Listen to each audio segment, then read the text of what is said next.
So we are going to talk about the infamous segment between Tiffany and Charlotte on last night's SmackDown. When I tell you, when I was watching that scene, I said, oh, Tiffany had a chip on her shoulder.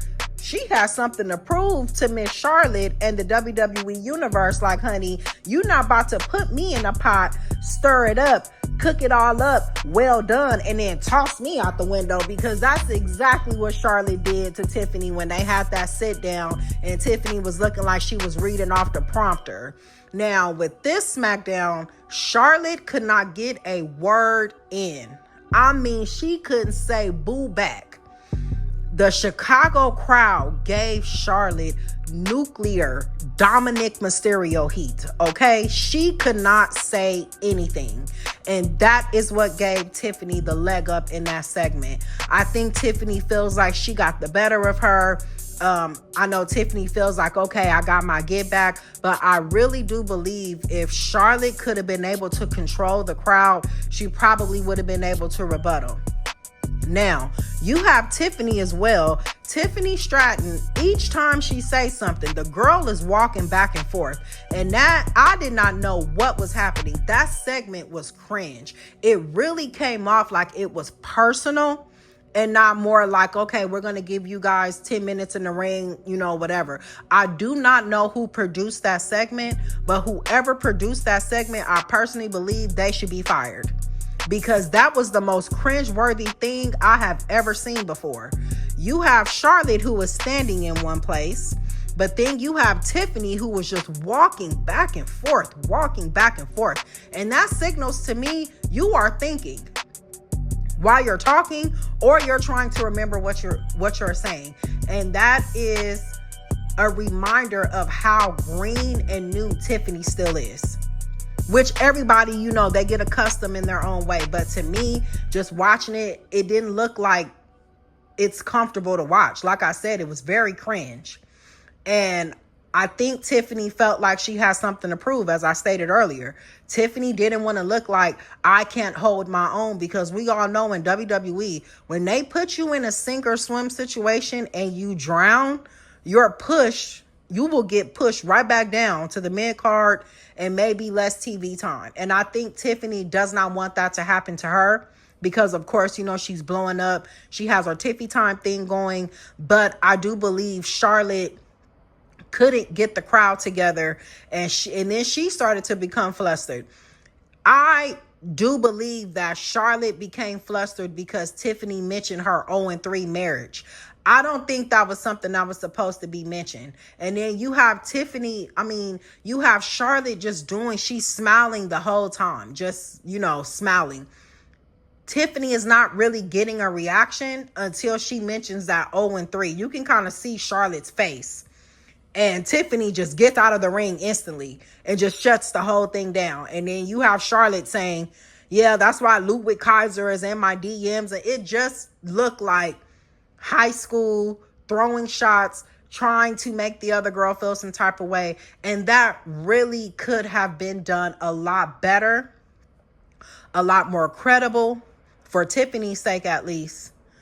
And that segment could have been produced better if it seemed like Tiffany and Charlotte were on the same page.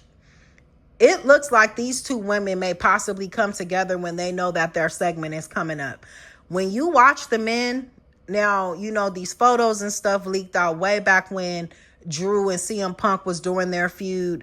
And Drew kind of had to come out and say, yeah, I mean, we still work together. We have to talk about what we're going to talk about, or how we're going to do things. You know, that's just common sense. Don't mean I like the guy. I'm still here to do a job. So I do feel like with Tiffany and Charlotte, it just seemed like they were not on the same page. It's a total difference from when Naomi and Bianca did their segment when they were revealing who attacked Jade. Totally different.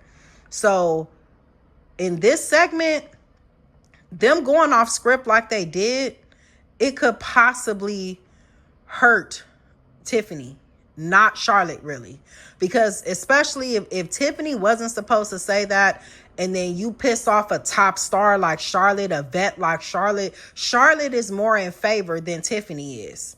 And things like that, it could hurt you in WWE. We all know about the politics that's there. You have some people who are favored, over others. That is no secret. And Charlotte is one of those favored type people backstage. The Flair name will always ring more than Tiffany Stratton. No matter the moonsaults or the backflips, whatever that girl does, Charlotte Flair's name will always ring above Tiffany Stratton. And I think even for that matter, that makes, Tiffany feel some type of way. She calls Charlotte a Nepo baby, all of these things that we've heard throughout the years. The beauty when the men start feuding is that they cater their promos to what they are experiencing with that specific person, right? You have Tiffany, who is mentioning things to Charlotte that she's heard her whole career. So that's why she doesn't get the reaction that you would think she should get, because Charlotte has heard it. She should have stuck on, hey, while you were injured, I made it to the top. So what if I got my title from winning the Money in the Bank? I did what I'm supposed to do with my Money in the Bank. I cashed my Money in the Bank in correctly, and I got the title from it. Unlike you, I just didn't have to go through 29 other people. That is how you stay focused on your feud with this person versus talking about, oh, Charlotte's a Nepo baby. That's not anything new, ma'am. Everybody knows that. Talk about while she was struggling to get better, you had an easy way to the top because it's Tiffy time. You got to talk to Charlotte like you are that B at all times and not talking to her as if you want her to gratify how you feel, because that's how the Tiffany and Charlotte thing come off. It really comes off like Charlotte is the big sister and Tiffany is the little sister. And Tiffany has something to prove. Charlotte has nothing to prove. Charlotte beating Tiffany will not really do anything for her legacy, but just add to the number of times she's gotten a title. That is what this match is going to do. Tiffany beating Charlotte, on the other hand, Tiffany will have to stay at that level. And that is the thing with the women. Sometimes the women reach the top very fast, which is why they're introducing other titles and things like that, so people can have something else to do. Once you get the title, do you go back down? Do you go and get the women's U.S. title? Do you go and get the women's Intercontinental title? Now, is Tiffany going to be circulating in that main event, those same 5 or 6 women that's always in the main event? Does she become that if she beats Charlotte? Because if you beat somebody like Charlotte, you can't go back down and then start losing to like Meechin, Chelsea Green. And no shot at Chelsea Green because I love Chelsea. But Chelsea is the U.S.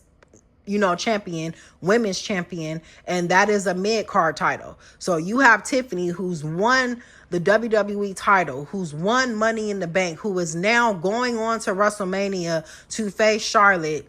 She loses. She wins. She wins her match against Charlotte. And then what? What does she do?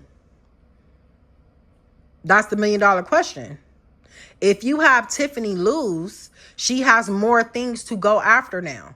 Now, okay, maybe you made it to the top too fast. You got to go back to the drawing board. Maybe you got too cocky. Maybe you're not that great. It is so much story you can tell if Tiffany loses versus winning. Because like I say, once she wins, she's going to have to beat the Rheas. She's going to have to beat the Biancas. She is going to have to beat the Beckys, the Baileys, all these people that is at the top of the top on the women's division. She can't lose against them. So I do personally believe that them going off script, to me, it isn't a good look. Because women already have stigmas in the industry.